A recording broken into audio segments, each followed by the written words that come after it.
All right. Good morning, everybody. It's the Scotzo and Notter Show on a Saturday morning. This is January the 20th, 2024. And Notter, we are 25 days away from spring training. 25 days. It's like 5 days. It's like Christmas again, for us especially. But yeah, I can't believe how quick the winter is moving along. I can't believe it's January 20th already. This is nuts. But yeah, Scott, there's a lot going on in the world of baseball. Obviously, we got the NFL, big weekend, some huge, very, very exciting games today and tomorrow. Should be very interesting to see how that all works out. And there's a ton of MLB free agents that don't have a team yet. I know and it. We're And only it's weird. like you said, only 25 days. That's it. I know it. It's weird. The pitching market is really weird. Mm-hmm. After the Dodgers went and grabbed their prizes, it seems like no one's doing anything. I mean, yesterday we saw Josh Hader go to the Astros, which that's mind blowing. I don't know why we couldn't afford $19 million for that guy. He's the best closer in baseball. Not in the what's the guy from the Mets? Edwin. Diaz. Edwin Diaz. Sorry, I don't know why I was brain farting. He's the best closer in baseball, not named Edwin Diaz. And we don't even know if he's going to come back. So he had the best year last year on a bad team. Yeah. Now he just makes the Astros 7th, 8th inning nasty. Dude, if the Astros have a lead in the 7th inning, it's probably not going to end up good for you. Yeah, it makes me very nervous. So real quick, obviously there's a lot of Yankee fans that are very upset that they did not get Hader. I put up a couple posts last night voicing my opinion about how, the Yankees let Hader go for $19 million a year. That's a steal, man. That's a steal for this guy. And I guess the problem that I have is the fact that you let them go. I shouldn't say they let him go, right? I mean, maybe you didn't want to play in New York, right? It's always a big possibility. But my thought process is if you're going to go and sign with the Astros, then you want to pitch in the playoffs, right? But I guess my thing is that the Yankees, I mean, who knows? It doesn't even sound like the Yankees made him an offer, which is concerning to me because we're going to talk about it, and I'm sure you have a lot to say about it.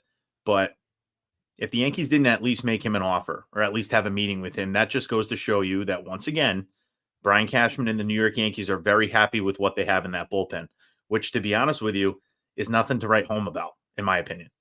Well, listen, I feel the same way. I'm completely blown away by the fact that we did not even offer, as far as we know, because usually when something like that happens, the insiders are all over it. And I just don't understand how the Yankees didn't at least kick the tires on Hader. Maybe it was something to do with him cutting his hair. I don't know, because there could be that too. Yeah, maybe he didn't want to come. There's always the possibility that he didn't want to come play for New York. But guess what? Money will make people do crazy things, like cut your hair or shave your beard. I look at the Yankees roster and I look at their bullpen, their middle relief. Obviously, Clay Holmes is our closer. And listen, he's not terrible, but he's very inconsistent. I mean, we're spoiled. We're used to Mariano Rivera for so many years, who was automatic, as automatic as anyone's ever been in the history of baseball. Right. But Clay Holmes, can we win with Clay Holmes? Probably. But yeah, I mean, Clay Holmes is very talented, but the problem is you're right, Scott. He gives me a heart attack 90% of the time that he takes the mound. And I mean, he's going to be 31 years old when the season starts. Yeah. I mean, he's not consistent enough, And then you look at it, you have Johnny Lasagna, you got Kane Lee, you got Ian Hamilton, you got Efris. Hopefully he comes back. Victor Gonzalez, Nick Ramirez, Marinaccio, who was serviceable. But then you add guys like Matt Crook, Cody Morris, Cody Pote, and Yankees busting the headlines yesterday, re-signing Luke Weaver, upstaging the Astros with their Josh Hader. So I don't get it, Connor. I mean, I watched Cashman on TV, and I heard him say out of his mouth that he's happy with. He feels like his rotation is one of the best in baseball, and if Rodon comes back healthy, and I've seen pictures of him, he looks like he dropped about 20-25 pounds. Yeah, he looks slim. His shoulder feels great. His elbow feels great. maybe we got something there, right? You go in with Cole, Rodon, and Stroman. That's a pretty good 1-2-3. It's the back end. What's Schmidt going to give you? Is he going to be good again this year? Because he gave us a lot last year. He ate a lot of innings. He pitched really well. And then the question is Nestor. Is he going to come back, and is he going to be healthy? And is he going to give you anything? So we hope that he comes back because he's one of our favorites. Yeah, no, I mean, listen, as back to Rodon and kind of fill in the void there. I mean, the Yankees paid Rodon to be a number 2, right? He's a number 2. He's going to be behind Cole. He clearly came in to spring training last year out of shape, and there's been a lot of talk about him losing weight and looking more fit and more, athletic and everything like that. I remember watching him walk through his first spring training game, and he was coming through not the tunnel, but the player entrance, and he looked like a moose, like huge. He was like, chest was huge. His stomach was, I don't want to say he was fat, but he was bigger. And I'm like, geez, man, it looks like he put on a little bit of weight. I just think that Rodon came in unhealthy, and I don't think he was prepared for the season. And I know that he had some injuries and some leg stuff and some back stuff. It just seemed like nobody could really pinpoint where he was injured. And I think a lot of that had to do with the fact that he just appeared to look out of shape. He didn't look healthy. And I feel like I saw the pictures of him. He looks really good. What's up, Dave? Our boy from the Bronx Muchachos. What's up, guys? If you get a chance to check those guys out, they're pretty good. Absolutely. Mostly Yankees, and they're smart baseball guys. But I'm going to go back to what Mr. Smith said. I want to see what Smitty said. Smitty made a great point. We touched a little bit about Ron Marinaccio. Listen, he's 28 years old. Last year he was 4-5 with a 3.99 ERA. He had 2 saves. He pitched in 45 games. And listen, if we're going to do bullpen by committee, Texas Rangers just won the World Series with basically a closer by committee, right? Because they had 3 guys who could close. One guy we know that we couldn't really rely on. He was like the setup guy. But Marinaccio is a hometown guy, so to speak. He's a Jersey Shore guy. And, Marinaccio, that's a fair assessment, Smitty. I like that. But let's give Clay Holmes, he's our closer until he's not, obviously, now, because.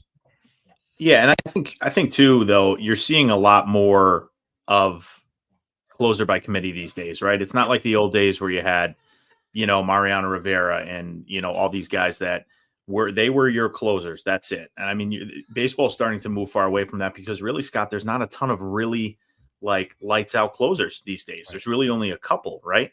Diaz, Hader, things like that. But I think it would have been a great opportunity for the Yankees to go and get Hader. A lot of people are like, he wouldn't have done well in the Bronx. Like, he probably didn't want to play there. Like, listen, maybe that's the case. I don't know. But the fact that we haven't heard anything on the Yankees end about them even making him an offer, I hope they at least met with him and said, hey, like, what are you looking for? This is what we're looking for. But in the typical Yankee fashion, I mean, we didn't even meet with Bryce Harper. So it's not going to shock me that the Yankees didn't talk to Hader's camp at all. It's a big loss, especially going to a rival, because there's a good chance we could see Houston in the playoffs. You know what I mean? So it's tough, but at the same time, the Yankees, listen, as much as I love Marcus Stroman, and I've been a fan of Marcus Stroman for a long time, and he's got good stuff. He throws the ball and gets a ton of ground balls, which is good for Yankee Stadium. I just don't think – I'm not sure it's enough. I mean, the only way that it's going to be enough is if Rodon comes back to Rodon form and he pitches like he knows how to pitch. Absolutely. Then I can feel a little bit more confident in our rotation. I still think we need to go get one more starting pitcher. 100%. That's just my opinion. And we do need a relief pitcher. I know a lot of people are talking about Neris, right? Neris would be huge. Would be great. That would be a huge addition. Wandy. What's wrong with Wandy? Wandy was great for us. And I know Dave mentioned it on the Bronx Muchachos podcast the other day. Why hasn't Wandy gotten an offer from anyone? Nobody's given him an offer. It's crazy. You have two good starting pitchers. The Cy Young, the reigning National League Cy Young is still out there. The Yankees have made him an offer. I haven't heard anybody else made him an offer, but he hasn't been signed right now because he wants too much money. And I'm telling you right now, man, he wants upwards of $200+ million, and he can go kick rocks because he ain't getting that. Anybody who gives him that that's dumb. He's not going to get it because he's 31 years old already, right? He's going to be 32, I think, this upcoming season. Yeah, he's mentally, I mean, first of all, he doesn't have great numbers at Yankee Stadium, which sometimes I really don't pay attention to because it's different when you're playing for the team instead of playing against them. You know what I mean? You got a little bit more support there.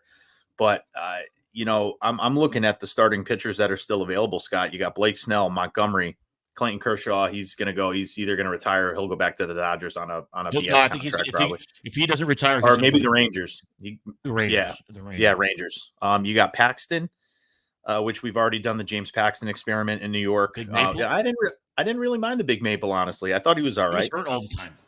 Yeah, he was. And then you got Ryu, the Canadian Pavano. Yeah, that's a good way to put it, actually. Yeah. Dave, it's driving me nuts that why Wandy isn't back. Yeah, it's just another one of those things. And, maybe it's a New York thing where the Yankees are just trying to work with him on something. But it's crazy to me that another team hasn't even, as far as we know, hasn't gone out and made him an offer yet, even on a 1 or 2 year deal. He's solid, man. He's a bulldog when he pitches out there. So, so there's plenty of pitchers available, Scott. I know we were going to touch a little bit on Cashman and the fact that, it appears as though the Yankees are very happy with what they have. You got to remember, too, that the Yankees are also preparing to probably pay Juan Soto a ton of money. And they're not really quite sure how much money they're going to want to allocate to him. They're not sure how much, and if they pay too much money for players this year, are they going to re-sign Soto? I don't know. So I think they're probably preparing for that. So there's a lot of moving parts. It does upset me that Hader went to the Astros only because we always have an issue with the Astros come playoff time. And even, you know what I mean? So it's frustrating, but real quick, Scott, and I know this, I guess it's technically old news, but we haven't had a show since it happened. But I want to know your thoughts on Marcus Stroman. I loved it. I was in full support of Stroman becoming a Yankee. He wanted to play there. Put all the stupid Twitter stuff aside and move on. But I wanted to know your thoughts. I know we talked a little bit about it, but how are you feeling about the Stroman deal? First of all, the contract is fantastic. Cheap, which I thought they were going to go. Yes. He ended up taking less money to go to the Yankees, which shows that he wants to be there. All I've read is that he's nothing but a fantastic teammate and supports his guys and goes to bat for his guys. So I want to know what your thoughts are, because I know you aren't the biggest Stroman fan, but I want to know what you're thinking now that he's going to be wearing pinstripes. All right. So here's what I want to tell you. My reaction when I first heard it, when I heard that we were interested in him, and I was like, no. Let's not have this guy here. No, because I was just my initial gut reaction was a typical scumbag Yankee fan. Was that the video, that picture you got of the guy like this with the rings, with the cigar in his mouth? That was me when we signed Marcus Stroman. I'm like, no, F that guy. I'm a typical scumbag Yankee fan. No way. I don't want this guy. He's a punk. I don't want him. Yep. Dust settles. And I start putting my sensible baseball fan hat on. Put my Nair hat on. Right? Because you tend to be less emotional about these things than me. And I that is true. That is true. You already made the point. You already made the point. The guy wants to be here. The guy's a New Yorker. He grew up in New York. We know, but from Twitter beef, that he's always wanted to play for the Yankees, and he was super salty when the Yankees didn't even offer him a contract when he left Toronto and he went to the Cubs, or he was at the Mets, and he talked shit on the Yankees, and the Yankees were like, okay, see ya. But he's the guy. There's no doubt the guy wants to be a Yankee. I love that. I think he brings a little attitude. We all know what he can do on the mound. I mean, some days he's fantastic. Other days he just doesn't have it. He's going to have to weather that storm. That he wants to play in New York. He wants to be here. Part of that is dealing with the scumbag Yankee fans. You're going to have to deal with getting booed if you give up a couple of home runs in an inning. Guess what? But and he has to leave his emotions on the mound. Leave it out there. Do your little antics. The video's been out there. A million people have shared it with him doing the shuffle, the Juan Soto shuffle when they were facing each other. They're cool with each other. Everybody likes, from all accounts that I've seen, everybody likes Stroman in the clubhouse, which I love. And he can't wait to get at it. And I saw his the new thing that the MLB is doing with the Zoom meetings. I hate, because give me a good press conference when the guy's holding a jersey. Yeah, I don't know why they do that now. It's Because so they signed a freaking weird. contract with Zoom, and because listen, Rob, I didn't want to get into the Rob Manfred thing. We don't have enough time in the day. We should probably hold off on that one. Yeah, that's a story for another day. But I mean, he is just, I don't get it. I mean, it's ridiculous. I just don't. But they signed a contract with Zoom, so they're contracted to do all these stupid press conferences over Zoom. But listen, there's a couple things I want to say. We could talk about pitching all we want, and everybody knows. Anybody as a Yankee fan or even a baseball person. I mean, even Ray knows the Yankees need more pitching. Yeah. Okay, and that's coming from a Red Sox fan where they need like 5 pitchers. Ray is a smart guy about it. Look, we all know that he doesn't love baseball, but he's still a smart sports guy. Yeah, and he knows enough to know that the Yankees need pitching. Anybody knows the Yankees need more pitching, but what we don't need, Nader, our lineup is pretty solid. And I'm going to tell you this. I'm going to give you some names, and I want you to tell me what they all have in common right now. Judge, Torres, Volpe, LeMahieu, Wells, Rodon, Cortez, Loaizaga, Cabrera, Dominguez. What do all those guys have in common on Saturday, January 20th, 2024? They're all going to be in the they're all going to be playing this year. They're all in Tampa right now. Yeah, they're working out. Yeah. They're all working out right now together. Mm-hmm. I love that. Yeah. That makes my heart flutter. When I see that, I mean, those guys are not only are they getting time in, which is great, but they're getting time in together. And anybody who's ever played team sports on any level knows that you can't win when you're not a team. When you don't have that. Just speaking of the Yankees, except for the 70s team, so they somehow won and everybody hated each other. Look at every team that wins the World Series. What do they have in common? They have good team chemistry. They get along in the clubhouse. You know, even though go back to the last time we won, 2009. Everybody, I'm not sure everybody loved A-Rod, but everybody got along. Everybody was good. The Red Sox, all the Red Sox teams that won, they all had great chemistry. I mean, all these teams have good chemistry, and that's important. That's the building blocks of building a championship team. I just like the fact that they're all down there working out together. They're not those prima donna like the NFL where, hey, I'm not showing up to optional team activities. These guys went down there on their own. They're in Tampa. They're 25 days ahead of schedule. Yeah, and they're out there sweating, and I love it. Yeah, and I think, and that's also, I'm sure, a huge part as far as Aaron Judge getting these guys together. Right, that's the captain of the team. You know.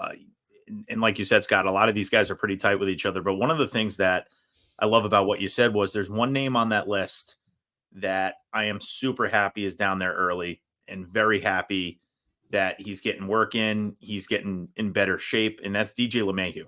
Yes. Because DJ needs to be that guy again this year, big time. If he's going to be playing third base full time, I think that he needs to get back to DJ LeMahieu form. And I know he's been riddled with, his foot injury and whatever else is going on with him. Sports hernia. Yeah, everything. And you know what? He battled, and I don't care what anybody says. He was injured I would say for the past 2 years. He's been injured with something. And he battled through it. Which is great. However, we need him to be healthy because he's still an elite defender in my eyes. He's one of the best gloves in the infield in baseball. And having him at third base and him being able to play every day and possibly lead off, however Boone decides to put the lineup out there, he's got to be a big part of it. And he needs to take the ball the other way. He needs to get on base. So I'm glad that DJ's down there. It's no surprise that list of players is down there because they all want to win and they're all tight, and Gleyber Torres came off a fantastic year last year. He doesn't want to get traded because listen, he was number one on the trade market. I mean, he was going to get traded at the deadline last year to the Marlins. So, that still might happen. Nader. The Reyes is out there. Yeah. That's a whole nother thing. I would love to have that guy in my lineup. I would trade Gleyber in a minute for him, but I am happy to see those guys down there. They're down there early. They're getting their work in. And it seems like Soto is already getting along with a lot of these guys. Like he was on Gleyber Torres's Twitch stream the other night. They were FaceTiming, and Stroman and Soto are good. They're going back and forth. It's fun, man. I think it's going to be a fun year for the Yankees. I just know that they're the team, there's empty spaces in that pitching rotation, man. And again, it's going to rely a lot on Rodon and Stroman. And, I think Schmidt really came into his own last year. I think he's going to be good. But you got a guy like Stroman who's great, but he averages 5 innings probably, which is okay, right? Like 5 innings is the average usually this nowadays with Major League Baseball. Yep. But you'd like to see him try to go a little deeper into games, but that bullpen is a big question mark for me still. So we'll have to see what happens. I mean, free agent, the season hasn't started yet. Spring training isn't here yet, but it's right around the corner. So I would like to see the Yankees make one more solid move, whether that's Neris or, maybe they make a trade still. There's a lot of guys, Dylan Cease is still on the trade market. There's no home for Blake Snell. Maybe the Yankees sign him to like a 2-year deal, something like that. I don't know, but we'll see what happens. And, like I said, there's still a lot of good pitching out there.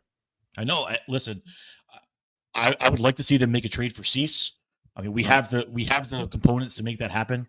We have the number 6 farm system in the country, in the league. There's plenty of chips to trade for that guy. And we've said it before on the show we've been doing this show together for 3 years. We've said it before probably a million times. Prospects are just that. They're prospects. Very few of these kids actually work out. You always have your diamond in the rough, but very few of these kids end up being superstars. So it's a chance you take to get a kind of pitcher that you would get with Dylan Cease to give up some of those guys, because right now your major league roster is all set. Like some of these guys, like our shortstop prospects. I mean, unless a catastrophic injury happens to Volpe, he ain't going nowhere. Right. Those guys that are playing in the minor leagues that are shortstop studs, let's move them along. Get a pitcher, get another Cy Young quality pitcher in here. Because listen, you talk about making one move to make yourself World Series favorites. That's it right there. Yeah. You go out and you trade for Dylan Cease. Just plan the parade. Yeah. Plan the parade. And a lot of people are like, oh, well, the ERA was over 4, blah, blah, blah, blah, blah. Listen, Dylan Cease has some of the best stuff in baseball. I don't know if people pay attention to that or not. And if you put him on a team that wants to win, unlike that horrific dumpster fire of a team with the Chicago White Sox, he's going to perform, and he's going to perform well. So listen, there's a guy out there, Spencer Jones, right? The big lefty, who they call like the left-handed judge. He's a monster dude. He's been phenomenal since he's grabbed him in the draft. Our outfield is stocked right now. There's no reason right now for us to worry about Spencer Jones, and a lot of teams want him. So listen, we got Soto, we got Verdugo, we got Grisham. Like, we have plenty of outfield help. At this point, trade Spencer Jones. Go get another starting pitcher. It's crazy to me that they're, prospect hugging as always, but we'll see what happens. Dave says dumpster fire is giving the White Sox too much credit. Yeah, I agree. Listen, and we'll see what happens. But just real quick, I just want to run through a few of the other high end, but some of the bigger names out there that are still available in free agency. Mr. Bellinger doesn't have a team still. That's crazy to me that he doesn't have a team. Rice Hoskins, he's coming off of an injury, but he's still a very solid player. Jock Peterson, Jorge Soler, Matt Chapman is available. Tim Anderson, who is just nothing but drama. Michael Taylor, and of course, our old friend Gary Sanchez is still a free agent. Yeah. Somebody will pick him up, though. Somebody will pick him up. They absolutely will. Listen, if you're looking for a backup catcher, why not? Why not? Why wouldn't you not want a guy like Gary Sanchez? I mean, he's gonna you want to put him at a DH, right? He's gonna hit some home runs for you. Yeah. And he's a serviceable backup catcher. I mean, I finally love our catching. I mean, I miss Iggy, and good luck at San Diego. I'll still be following you, and I love you. But having Austin Wells back there and Jose, I'm thrilled with that. Can't beat it. I'm thrilled with it. Absolutely. So we'll have to see what happens. And real quick, lastly, on a baseball note, I want to say congratulations to my friend and former rival high school player, Jesse Hahn, local guy down here from Groton, Connecticut, signed a minor league contract with the LA Dodgers. Jesse's a phenomenal person, first and foremost. I'm super, super happy for him and his family. And that kid has been working so hard to get back into the big leagues after, I think, I think he's had 2 Tommy John surgeries now. But he's been working out. I've been watching his videos. It's out there, guys. If you haven't seen him, go look up Jesse Hahn.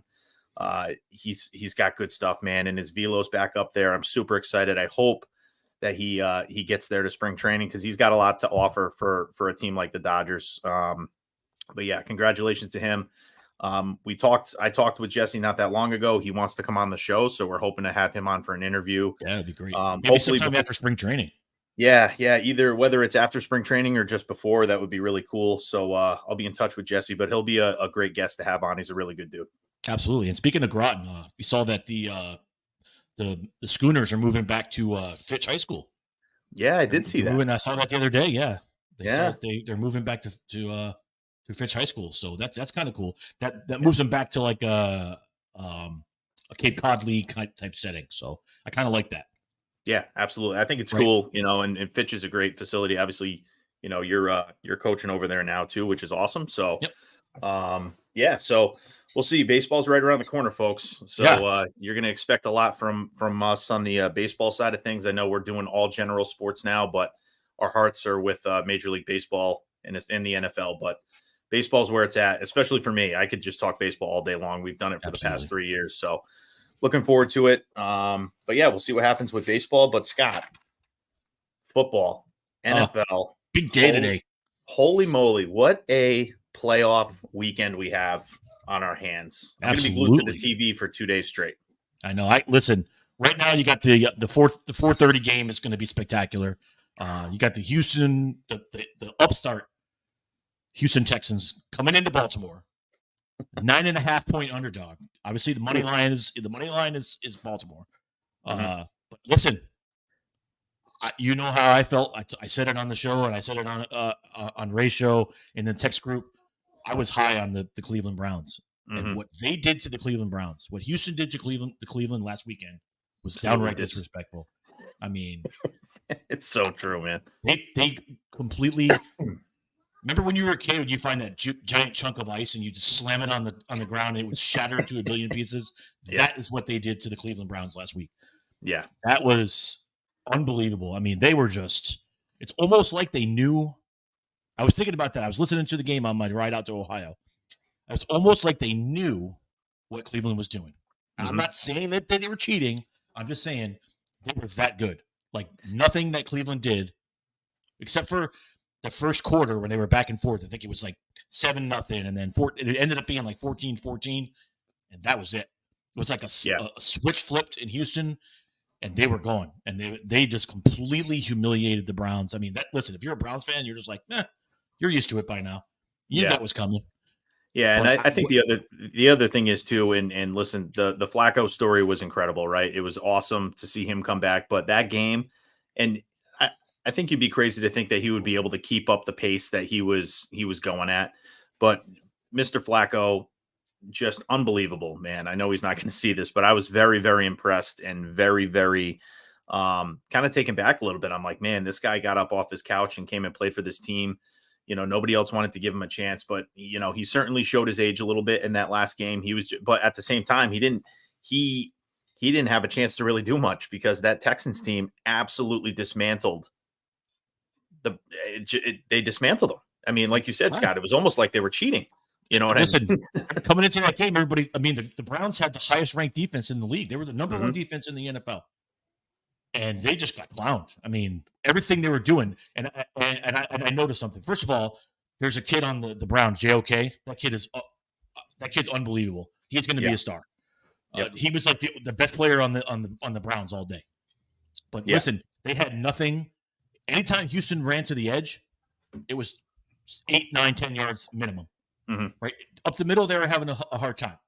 But anytime they got to the edge, the Browns, there was no containment on the edge, and they were just killing them on that the entire game. I mean, they were just those short mid-range passes. They were taking advantage of a young Cleveland secondary. I was impressed. And here's what I'll say. The Houston Texans, C.J. Stroud is phenomenal. Unreal. What he's been able to do as a rookie. And I said it in the text group. The Carolina Panthers should be what do they call that in the soccer over in England? Relegated. They should be relegated to the XFL. To the XFL. When you don't perform well enough in the big league, you get sent to the minor leagues. Yeah. It's like baseball. And they just send the whole team down. Yeah. They should relegate the Carolina Panthers for passing on C.J. Stroud. Yeah, putting all their chips to the middle of the table for Bryce Hill. Yeah, listen, I mean, C.J. Stroud, unbelievable performance in that game. 274 yards, 3 touchdowns. The dude doesn't throw interceptions at all. Dude, I mean, not even in that game, Nutter. I know. Every game leading up to this. And that's what I'm saying. The worst game he had was against Arizona. He threw 3 interceptions in that game, and then all of a sudden it clicked for him. He just and not that he was even really horrible before that, but everybody has bad games, right? I mean, it's just a part of it.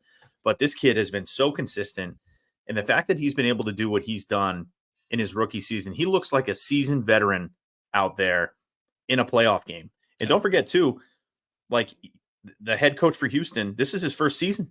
Like there's a lot to be really excited about if you're a Houston Texans fan. And you don't really hear Ryan, man. You don't hear a lot of people talk about the Texans, especially here in Connecticut, but let me tell you something.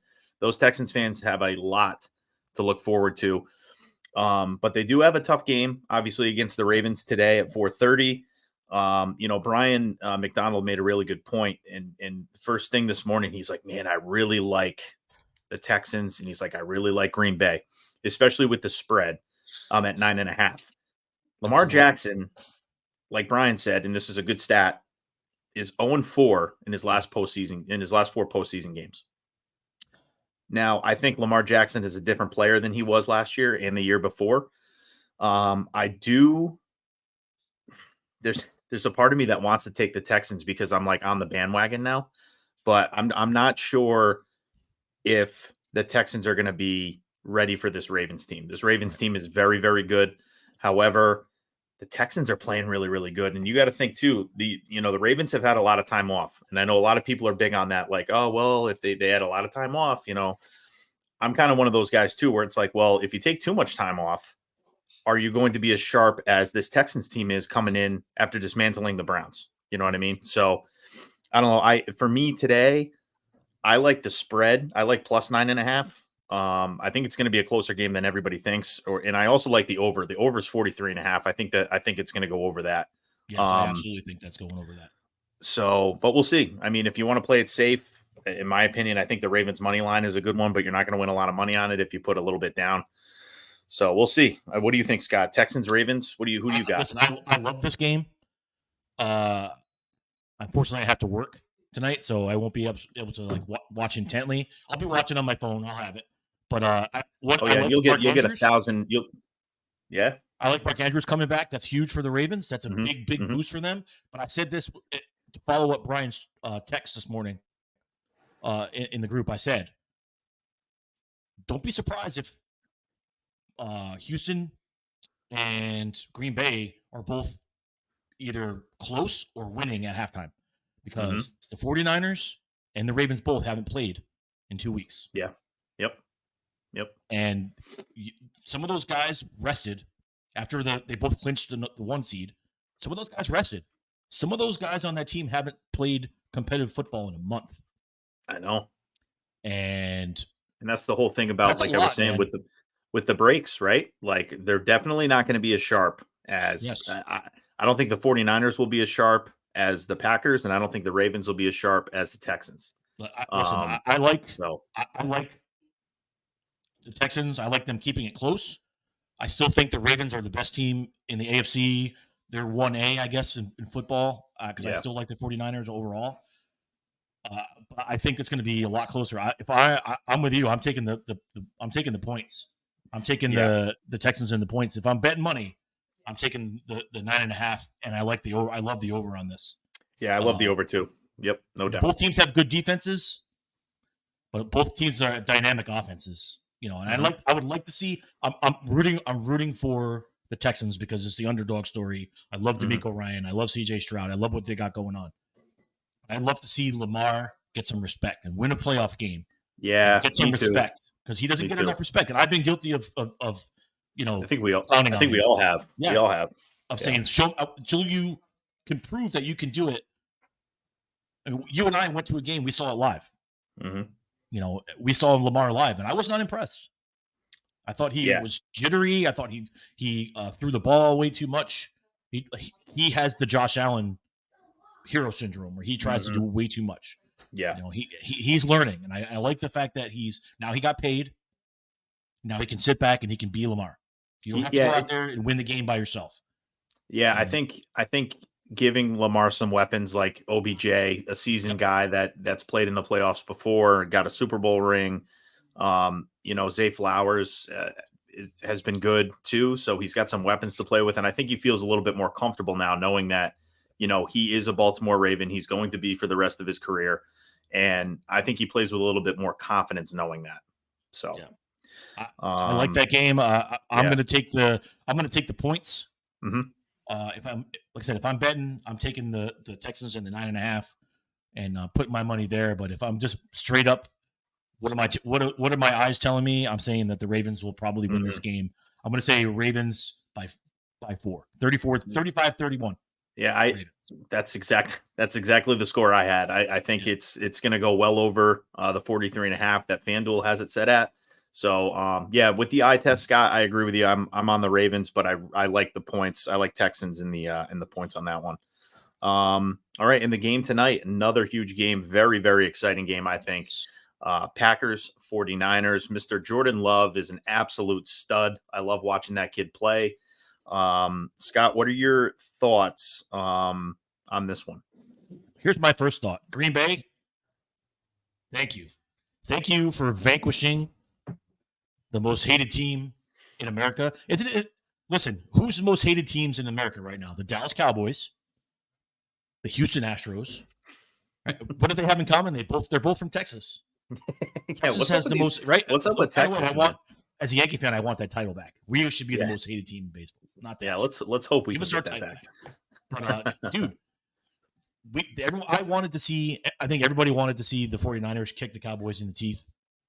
But anytime you knock the Cowboys out of the playoffs, especially in the manner that they did, because listen, final score does not tell the story of that game, because that game was a complete annihilation. Cowboys got a lot of garbage time points. Yeah. It got a little hairy for a minute at the end when they got within a couple touchdowns. Yeah. Dak went on a tear. I mean, I sent a text in the group chat. I'm like, okay, where did the Packers defense go? Like it just it disappeared, and then Dak just went off. And listen, the Packers. I'm so happy for Jordan Love, man. Like he was put in a really, really, really situation when he was drafted by the Packers, right behind Aaron Rodgers, and that turned into a disaster for them. However, the way that this kid is handling himself in the way that, again, him and CJ Stroud are very similar. Like their stats are very similar. Their personalities are similar. The way that they carry themselves are similar. And listen, I'm also, again, not going to be surprised if this Packers 49ers game is a lot closer than people think. It's going to be a close game at halftime. Packers are going to hang around. Yeah, I think so too. And don't forget, Aaron Jones has been absolutely amazing. And we know that the 49ers do sometimes struggle against the run. But the 49ers offense is so good and they're so powerful and they have so many different options that Jordan Love's going to have to air it out today. He's going to be thrown for a lot of yards. He's going to have you have to protect him. Yeah. Oh, absolutely. And if I was to go for a prop bet here, I would say Jordan Love's going to throw for he's going to be probably over 250 yards passing. I would think. They're going to have to. He's going to have time because the 49ers defensive line is crazy. Yeah, it's nuts. And we'll see what happens. But I again, going on the eye test and just based on the 49ers talent and McCaffrey, because McCaffrey's going to come out and just absolutely. They're going to hammer McCaffrey. They're going to just hammer him. That's what I would do. Just hammer him and set up those slants to Debo and Ayuk and Kittle and just hammer away at those guys. And Purdy's a good quarterback.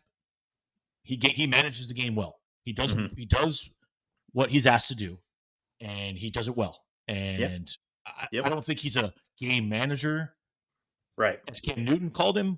I think he's a good quarterback that does what he has to do to win football games. Right. And it helps when he has a fantastic supporting cast. Oh, yeah. I mean, you look give anybody that supporting cast, and they're going to be better than pedestrian. Yeah. You can even give Daniel Jones that supporting cast, and he'll be pretty good. That's true. I mean, between Debo and Christian McCaffrey and Ayuk and Kittle, like, oh my God, it doesn't get much better than that. Now, listen, Dave just said something, and I completely disagree with you. He says Green Bay got lucky versus Dallas. That is the most asinine thing I've ever heard. They destroyed Dallas. They didn't get lucky. They were winning by 34 points at one point. How's that lucky? That's not lucky. And Dak stinks in the playoffs. He's awful in the playoffs. He sucks. Yeah. He doesn't stink. He sucks. And Dallas had He's one of the best defenses in the league. Yeah. And they got absolutely torched. Where's the next LT, Micah Parsons? Where was he at? Got completely disappeared. He was awful. Completely ghosted. Didn't even show up. That defense didn't show up. Everybody says Dan Quinn, because now Dave's got me on a rant. Everyone says, "Oh, Dan Quinn's going to be the next." Nice job, Dave. Coach. Thank you. Yeah, he's going to be the next great head coach, and he's all this and he's all that. Guess what? His team didn't show up.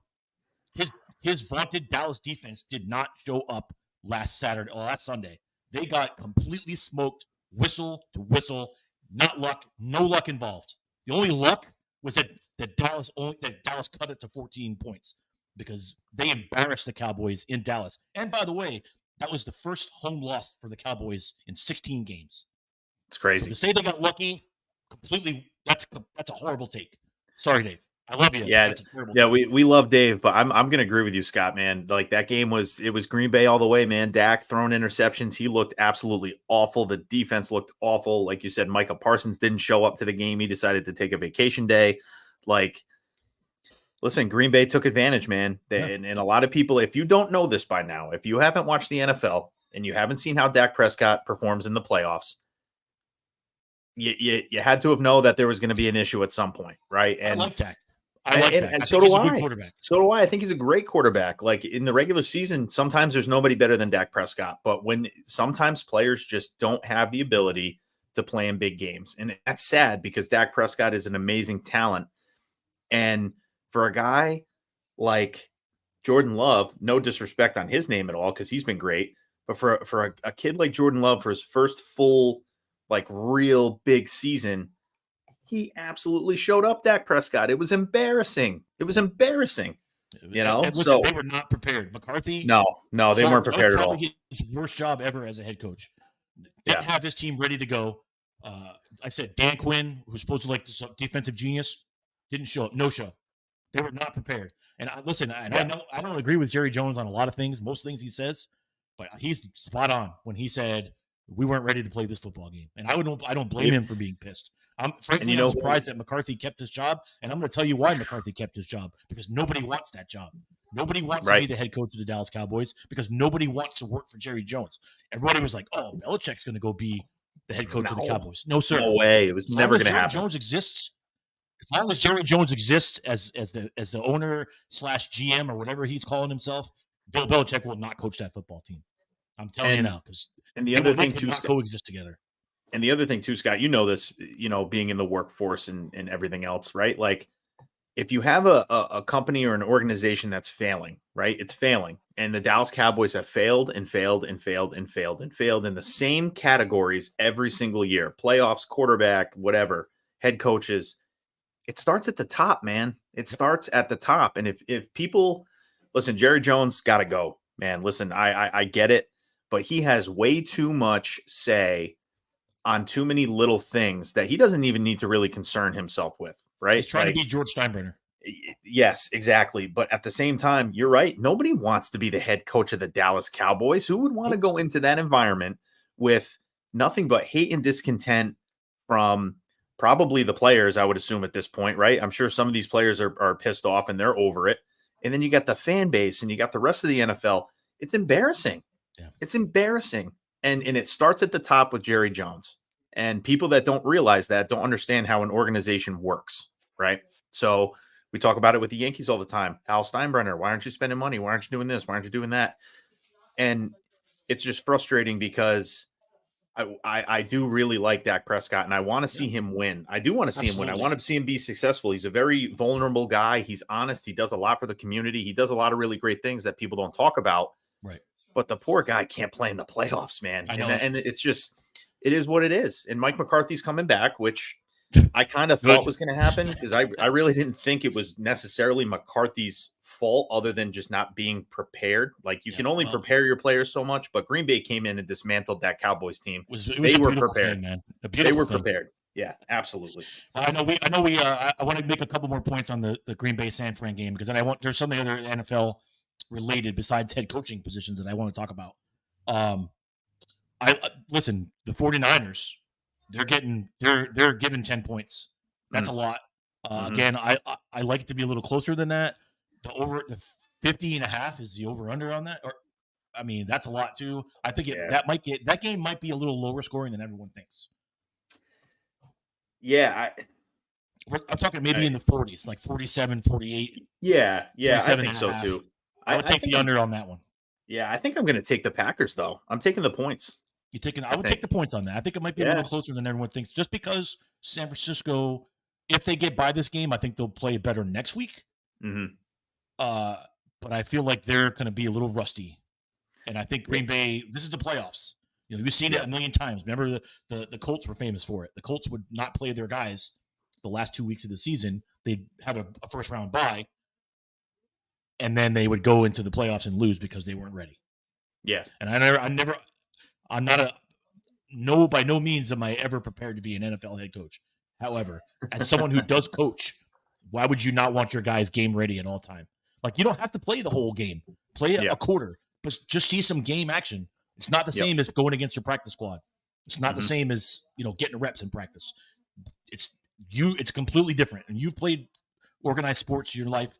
It's different, right? You could throw a simulated game on the side in the bullpen session. Not the same as seeing a live hitter from a different team, someone who doesn't really know you. Yeah, so, and in a playoff atmosphere, right? Absolutely. And that's going to be ruckus. Yeah, and listen, these games there's no seats available for these games, folks. They're sold out. Especially you know what in Detroit. I mean? So Detroit, the cheapest ticket right now is $1,800. And it's a perfect segue into the Bucks-Lions game that's going to be tomorrow. I can't wait. The first thing I want to say is hats off to Mr. Baker Mayfield. Yeah. This dude has been phenomenal. He's going to win Comeback Player of the Year. I said it in a tweet the other day. Absolutely, just he's been unbelievable, man. Baker Mayfield's back, and he's been playing great. I love it. What's funny? I love what he said about that. They asked him about that. Hey, how do you feel about winning Comeback Player of the Year? He's like, I haven't gone anywhere. Where am I coming back from? I've been the same guy. You just haven't paid attention. I love that answer. I love Baker, man. And I know a lot of people think that he's like annoying and he's cocky, whatever, man. But listen, the Bucks gave him a chance this year, right? And he's done everything they've asked of him, plus some. And the fact that the Bucks are in this position is incredible. However, this Detroit Lions team is something I love watching. I've loved watching this Lions team all year, Scott, all year long. Detroit is on fire right now. Not just the Lions, but the whole city is on Jared Goff's back, and he's carrying them. And it's great to see. I love to see that Jared Goff is finally getting the respect he deserves since he's been over there in Detroit. Yep. So I do like the Lions in this game. I think the Lions beat the Bucks. I think they're too good of a team right now. But I want to know what you think. All right. I'm not drinking the tea, man. I'm not eating the cake. I'm not over here drinking the blue Kool-Aid. I am not on board. Really? The Detroit Lions bandwagon. Nope. Okay. That's fair. Mike said the Detroit Lions are the 2022 New York Giants. They took advantage of a weak schedule. I'm not saying, let me preface this with, I think they're a very good football team. Yeah. But I don't think they're ready. And I'm not buying it. Because what they've done is nice, but they should have lost that game Sunday night twice. Only 2 bad decisions by the Rams. McVay made 2 bad decisions in that game. They should have won that football game. And the Rams are a good football team. The Lions should have lost that football game. They come out red hot, and then they kind of faded off at the end, and they're lucky that they won that game. But sometimes being lucky is better than being good. Now, with that said, Tampa Bay Buccaneers have not allowed a rushing touchdown in their last 6 opponents.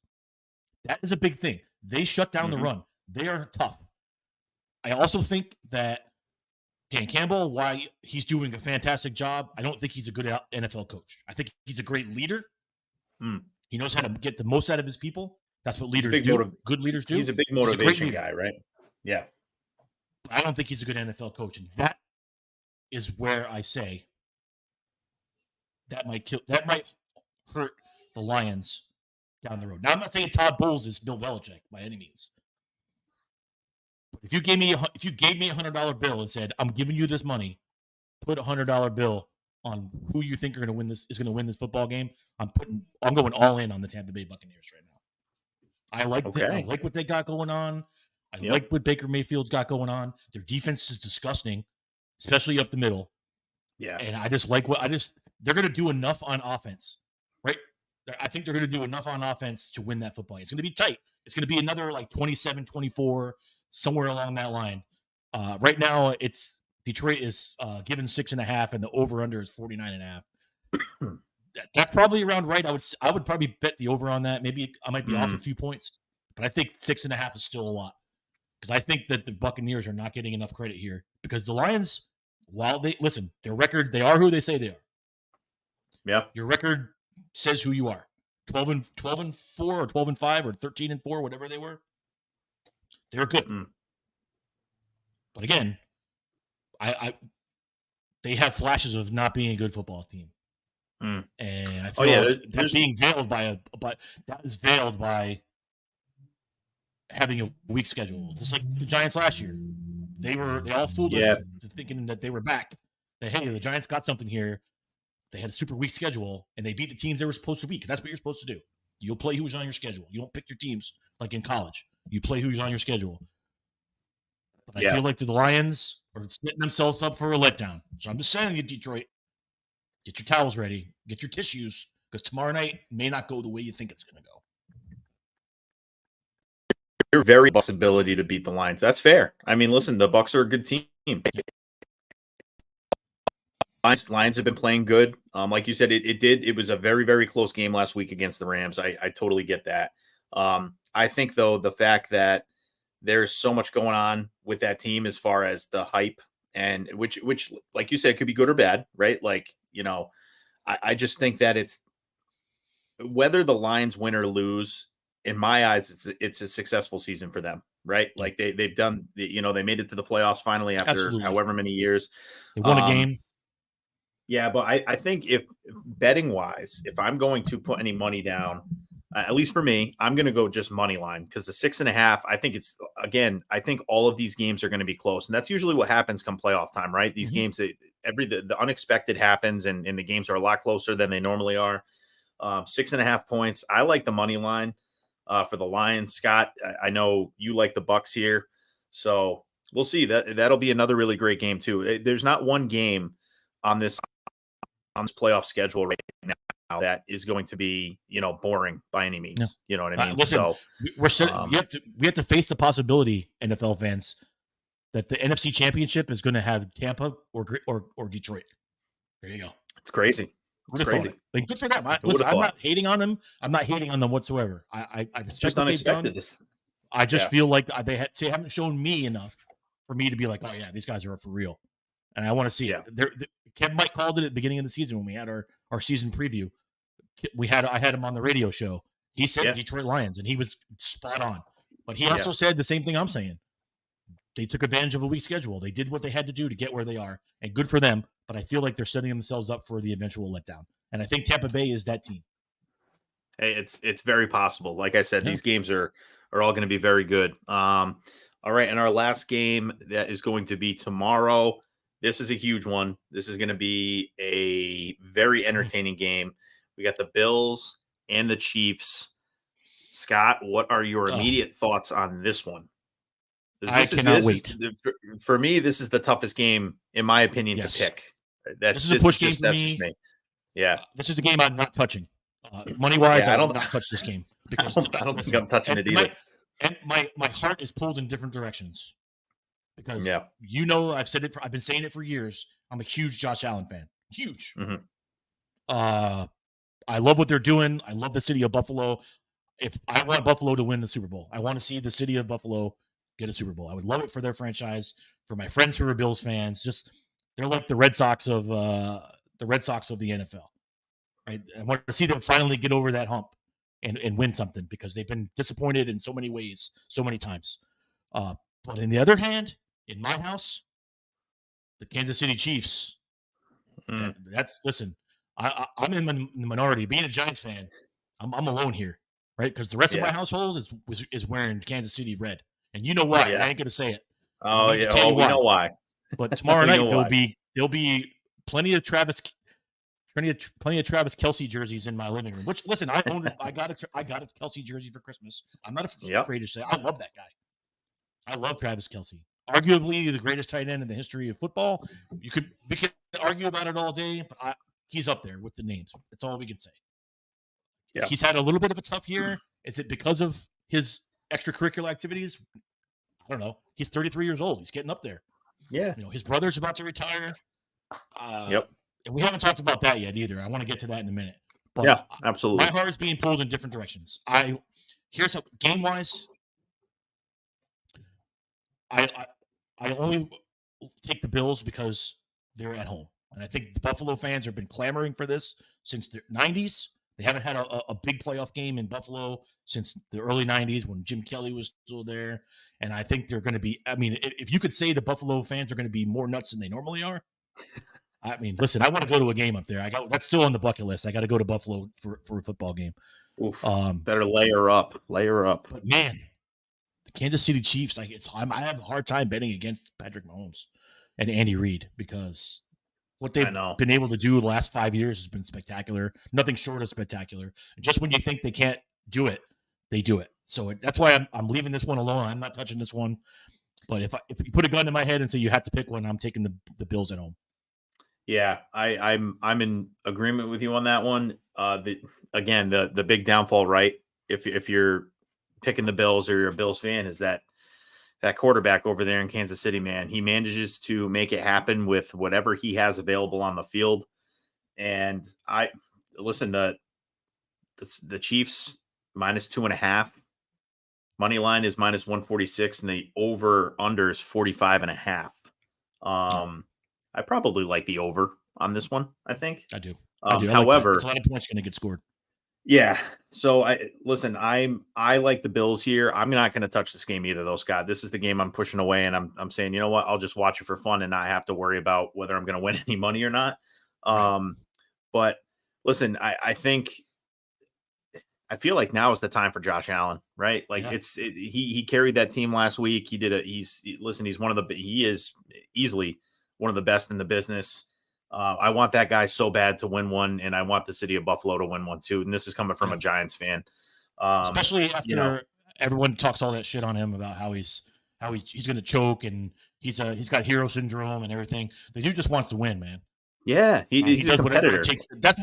That's the kind of guy you want, though, Nonner. I mean, as a coach, I want a team full of Josh Allens because that dude will do whatever it takes to win a football game.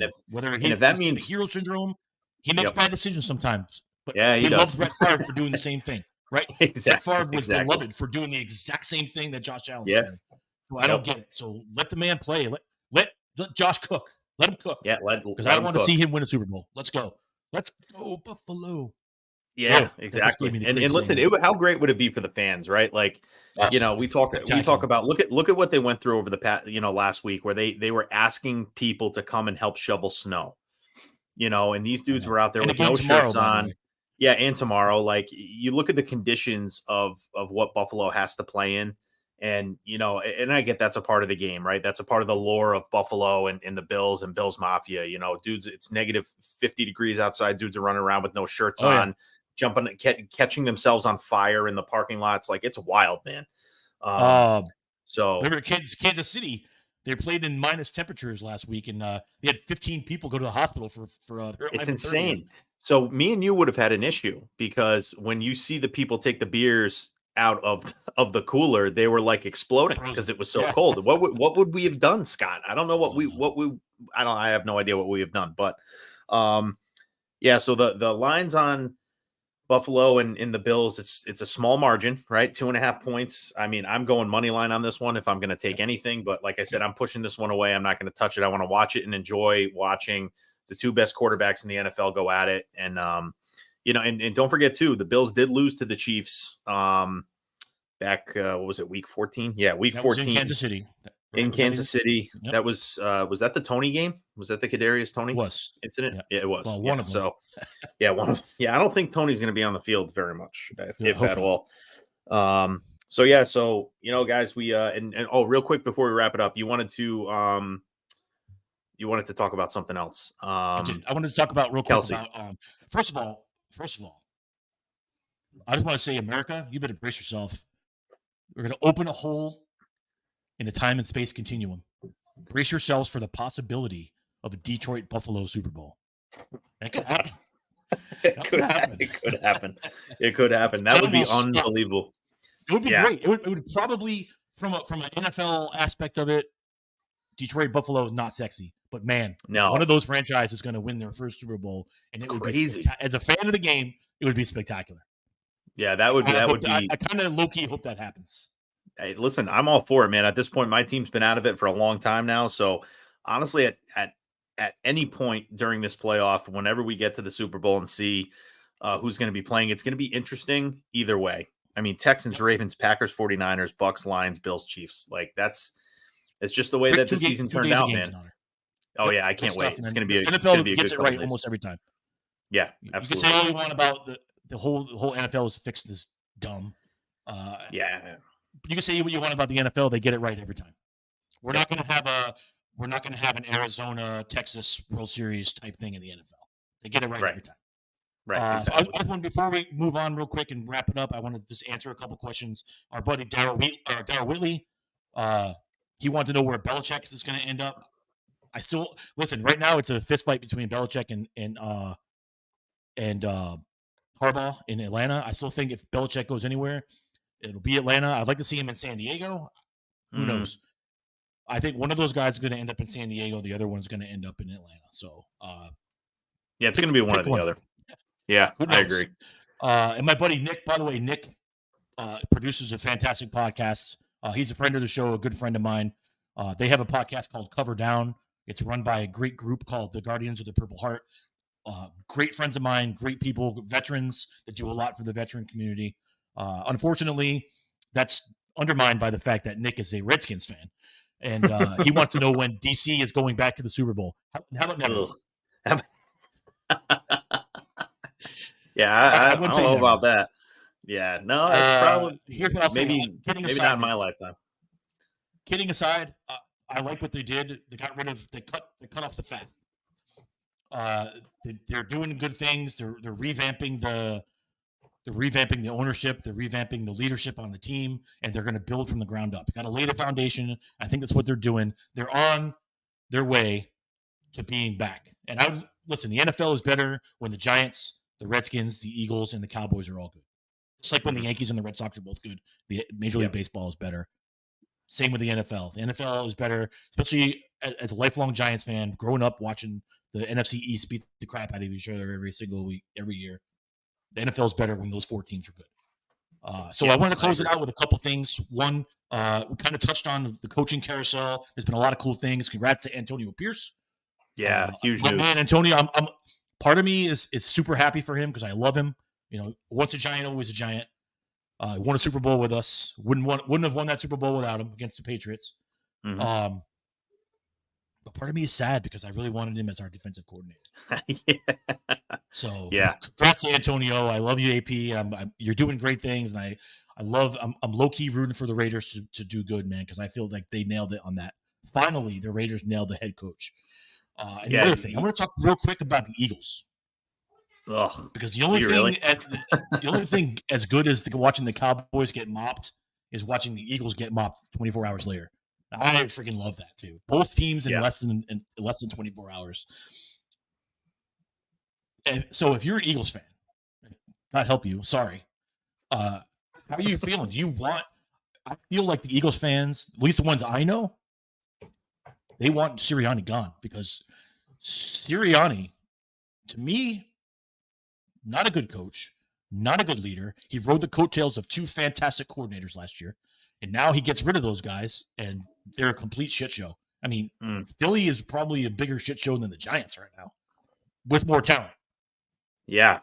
I think I agree, Scott. I think Sirianni. I don't think the players want to play for him. I don't get the vibe that these guys they don't mesh well. Like it, and I was reading a lot of articles on the Phillies, the Eagles, because I was just the downfall of that team this year was just crazy. You know what I mean? They start 10-1, and it was a really, really hard and fast downward slide. And a lot of the articles and insiders, you could take it however you want, but a lot of these players, they don't mesh. They just it didn't look like they were prepared ever. When they did go on that 10-1 run, they had a lot of very close games they should have lost. Yeah, they should have lost. They probably should have lost like 4 of those games. Yeah, at least. Yeah. And it's one of those things where Sirianni just doesn't. I don't think he's a good coach, because I don't necessarily know a whole lot about coaching football at all. But it just doesn't look like the players respect him. It doesn't look like the players want to play for him. And when they're out on that field, likes talking shit. He likes to talk shit and make faces and be an arrogant punk. Listen, he's perfect for Philly. Yeah, it's bad when your quarterback pulls you aside and says, "Hey, don't do that." Remember when he did that last year? He was like talking shit and he did Hurts. Yeah, to the Giants was like, whoa. He was like, whoa. Like, we're not doing that. We're not doing that here. And if your quarterback is doing that to a head coach, there's a problem there. Listen, I think we can all come together. Cowboys, Giants, Redskins, you name it. Everybody can come together and we can agree on one thing. That guy's got the most punchable face in America. He does. I can't. Unless you're an actual Philly fan, you want to punch Tony or Nick Sirianni in the face. Yeah, I agree. So, that whole thing of, speaking of Tony, bringing back Big Tony for the playoff game last week, how'd that work out for you? Yeah, it didn't. They were blaming the losing on not having Big Tony on the sideline. Well, guess what? And it's funny too, because the downfall started when he got it. The downfall started when he got ejected and he was suspended, from the team. He couldn't go on to the field. So the 49ers humbled the Eagles, and they have not been the same since. Mm-hmm. So, and then one more Eagles point, and then we can wrap it up. It looks like it's the end of the road for Jason Kelce. Here's what I'll say about Jason Kelce. Definitely my favorite player not wearing blue. And it pains me to say it because he plays for the Eagles, but man, if you don't like Jason Kelce, there is something wrong with you fundamentally, because that dude is everything that you want, not in just a player on your team, a leader of your team, but in a dad, a husband, just a human in general. The guy is super awesome. I would never wear a Jason Kelce jersey just because he plays for the Eagles. I couldn't do it. But if I was ever going to, that would be the one that I want. So it looks like he's going to retire. I mean, I don't know why he would want to come back and play for Sirianni anyway. Yeah. I know he went on New Heights, their great podcast, and he said, listen, I'm not retiring. I haven't officially retired. I'll make the announcement when the time is right, when I can properly thank everybody. But it's coming. The writing's on the wall. He knew it. You could tell when he left the field the other night. He was crying. He said, it's an emotional game. I was very emotional. But he said it without saying it. Because you're right. He's got a lot of people to thank, and he wants to do it right. So, and thanks to Jason Kelce, man. He's a great dude. Yeah, and I feel bad for him that came out so quickly. You know what I mean? Like, you got to give the guy his respect, and he's been one of the best to do it. And, Kelce is one of those guys that everybody looked up to on that team. He's been there forever. And it's sad to see him go. But at the same time, if you guys haven't checked out his documentary on HBO, I think it's on HBO. Fantastic. It was so good. And you get to see a side of him that nobody sees. It's on Netflix, and, oh yeah, you might be right. It is on Netflix.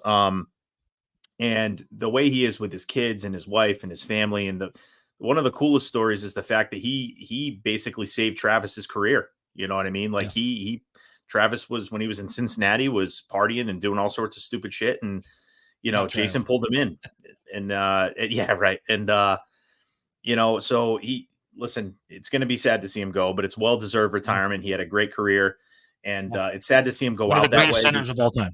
Yeah, it's sad to see him go out that way, but at the end of the day, it's football. This is what happens in sports, and it's a part of life. So he'll deal with it, and he's got a lot of opportunities other places. His podcast is killing it. It's really, really entertaining. If you guys haven't checked it out, it's one of the best. So besides Scott Orenauer and The Hook, it's the best one. I would say close second or third to our show. But seriously, how could you not like a guy who rolls up in his game day fit shorts, flip-flops, in his Letterman's jacket from high school, and he was a hockey and a lacrosse player, so that makes him even better. He played everything, and I love that quote. He's like, some guys show up to the game day like they just want to be dressed up and look sharp for the camera. He's like, I show up to play, man. I'm wearing my flip-flops. I'm wearing my shorts. I don't care what I look like. I wear a different uniform. I don't have to worry about what I'm wearing on the bus or the plane. Yeah. You know what I mean? So, Yep, very good for him. All right. Well, hey, listen, Right. we got a lot to look forward to this weekend.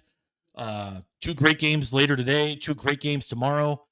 Hockey's in full swing. College basketball. Our UConn Huskies are number 1 right now, Yeah, yes, and they are. we got our boy back, so they're fully loaded, man. They're ready for a deep run into the NCAA tournament.